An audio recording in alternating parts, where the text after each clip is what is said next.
Oke, jadi sekalian nge-review aja, kita nggak apa-apa kok salah. Salahnya mending di sini ya, daripada nanti pas UKM-PPD, oke. Jadi nih ya, untuk soal pertama ya aku bacain.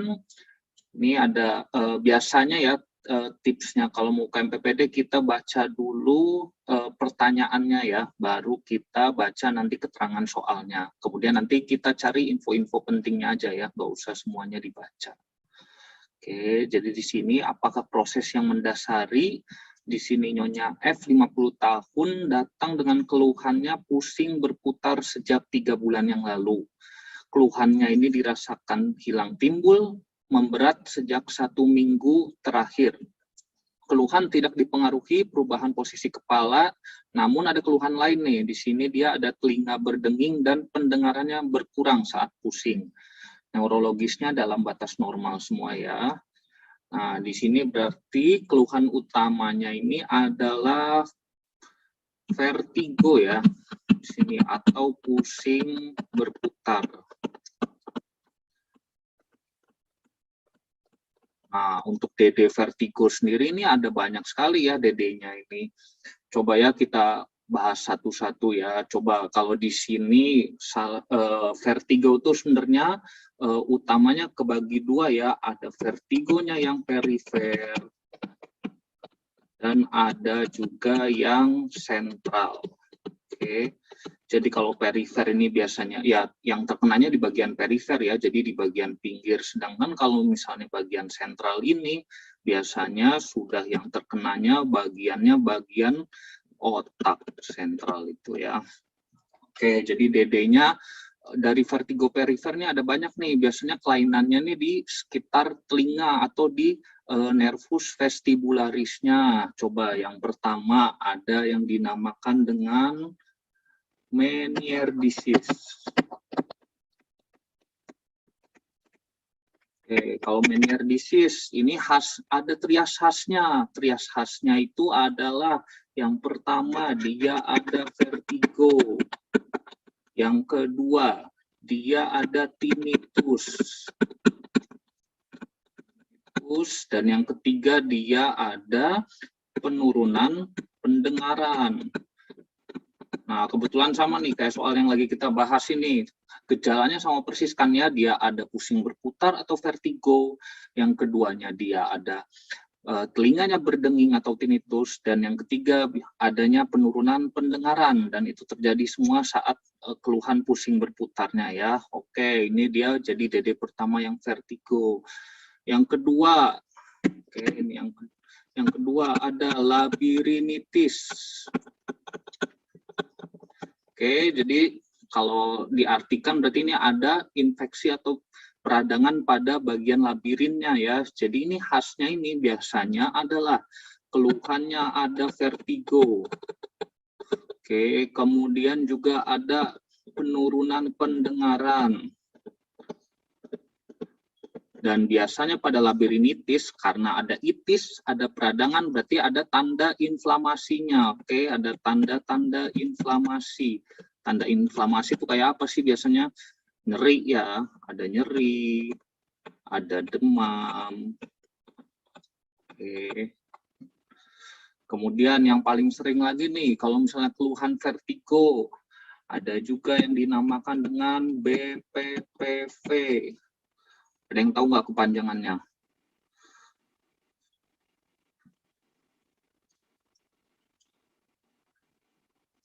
Ada yang tahu? Coba balas di chat juga nggak apa-apa kok. Mau on mic juga boleh biar lebih cepat. Ada yang tahu nggak kepanjangannya dari BPPV? Yo, nggak usah malu-malu. Kepanjangannya.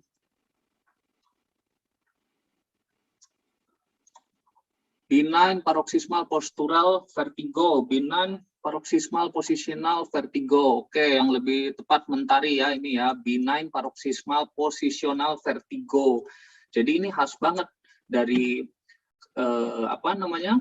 Dari namanya aja paroxysmal posisional. Jadi posisional ini dipengaruhi oleh posisi ya kalau BPPV itu. Dia dipengaruhi oleh posisi. Biasanya dari bangun ke tidur, dari tidur, posisi tidur ke bangun, atau sebaliknya. Itu nanti dia akan merasakan pusing berputar, oke. Ya, ini salah satunya ya, nanti yang lebih detailnya akan dijelaskan selanjutnya ya. Terus yang ditanya sebenarnya ini apa proses yang mendasari. Ini berarti kita udah tahu ya, dari diagnosis untuk yang soal ini, dia diagnosisnya adalah Meniere disease ya, karena ada trias klasiknya tadi itu ya, vertigo, tinnitus, dan penurunan pendengaran. Dan proses yang mendasarinya ya ini mau nggak mau harus dihafalin ya, ini semacam ya etiologinya apa sih si Meniere disease ini. Nah, coba kita lanjut ya untuk vertigo ini. Nah, ini dia. Untuk dari Meniere disease sendiri, etiologinya adalah hidrops endolimfatik. Jadi ini sebenarnya semacam penumpukan cairan dari endolimfe ya. Nah ini untuk etiologi jelasnya pun nggak tahu kenapa ya, penyebabnya belum tahu kenapa bisa terjadi penumpukan dari cairan endolimfe ini. Jadi Meniere disease ini asalnya karena ada hidrops endolimfatik. Oke. Terus tadi lagi kalau misalnya yang kita bahas, contohnya BPPV, nah etiologinya ini karena adanya kanalolithiasis atau pupulolithiasis, ini semacam batu ya, istilahnya itu batu, dia di saluran yang telinga itu ya. Oke. Kemudian ada lagi, ini labirinitis. Nah kalau labirinitis ini seringnya ini adanya infeksi. Infeksinya apa? Infeksi virus yang seringnya. Bakteri pun bisa, tapi itu jika ada komplikasi dari otitis media. Oke. Kemudian ini ada lagi yang lainnya, contohnya vestibular neuritis, ini karena reaktivasi ini dari herpes simplex virus ya. Kemudian ini kalau yang cerebellar ini masuknya ke yang vertigo sentral ya. Ini bisa disebabkan karena adanya kejadian stroke posterior, kemudian juga adanya tumor, serta adanya trauma ya, biasanya pada bagian belakang ya, atau occipital. Kemudian juga bisa disebabkan karena obat-obatan yang ototoksik, ini contohnya kayak aminoglycosid. Oke, ini yang sering, tapi buat di UKM PPD ini yang sering ditanya 3 yang di atas ya, yang tadi aku jelasin, yaitu BPPV, Meniere disease, dan labirinitis. Nah, ini cuma buat ngebedain serangan dari vertigo sentral dan perifer ya. Ini yang paling khasnya biasanya kalau yang perifer, arah dari nistagmusnya ini biasanya horizontal ya. Atau dia nanti ke pinggir gini, jadi nanti. Oke, itu arah nistagmusnya. Sedangkan kalau yang sentral ini vertikal, arahnya nanti ke atas bawah sih nistagmusnya. Gini. Oke. Lanjut ya, untuk manifestasi klinisnya tadi seperti yang sudah dijelaskan. Kalau BPPV itu vertigonya disebabkan karena posisional ya, perubahan posisi. Kemudian kalau yang Meniere disease ini tadi ya, trias klasiknya jangan lupa, pokoknya vertigo, tinnitus, serta penurunan pendengaran. Nah, kalau yang labirinitis tadi seperti yang aku bilang, dia adanya keluhan pusing berputar, disertai penurunan pendengaran, serta adanya tanda-tanda inflamasi. Nih, kalau yang cerebellar nih, dia keluhan berputarnya ini biasanya disertai dengan adanya gangguan koordinasi. Jadi gangguan koordinasi ini contohnya ini, si dysdiadokinesia.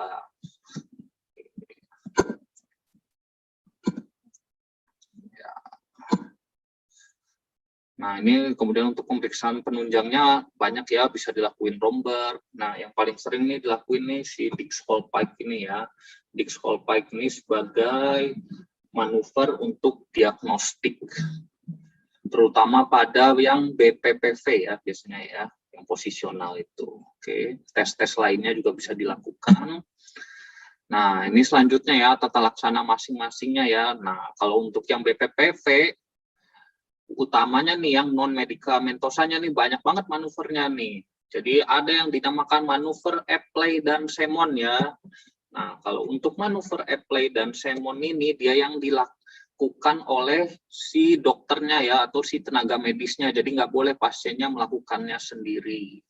Nah, sedangkan untuk manuver yang bisa dilakukan oleh pasiennya sendiri adalah ini ya, Brendarov. Oke. Ini juga sering nih ditanyain pas ke MPPD ya. Jadi seringnya di otak-atik aja. Pada BPPV berarti untuk penunjang diagnostiknya apa? Berarti penunjang diagnostiknya tadi ya yang Dix-Hallpike. Oke, sedangkan untuk yang tata laksana non medikamentosa yang bisa dilakukan oleh dokter, berarti dia si Apley atau si Semon ya, manuver Apley atau Semon. Dan yang bisa dilakukan oleh pasien adalah si Brendarov. Oke. Sedangkan untuk medikamentosanya biasanya kita menggunakan ini ya, obatnya si beta histin mesilat ya, 3 kali 6 mg. Oke, kemudian selanjutnya untuk meniergisis tata laksananya biasanya ini menggunakan seringnya ini diazepam serta diuretik ya. Namun emang kalau misalnya dengan tata laksana farmakologi ini tidak membaik, kita bisa lakukan pembedahan juga. Ini meniergisis ini biasanya kita rujuk ya, nggak bisa kita tangani sendiri. Kemudian untuk labirinitis, obatnya biasanya menggunakan steroid dan meklizin. Kalau meklizin ini dia merupakan antihistamin ya.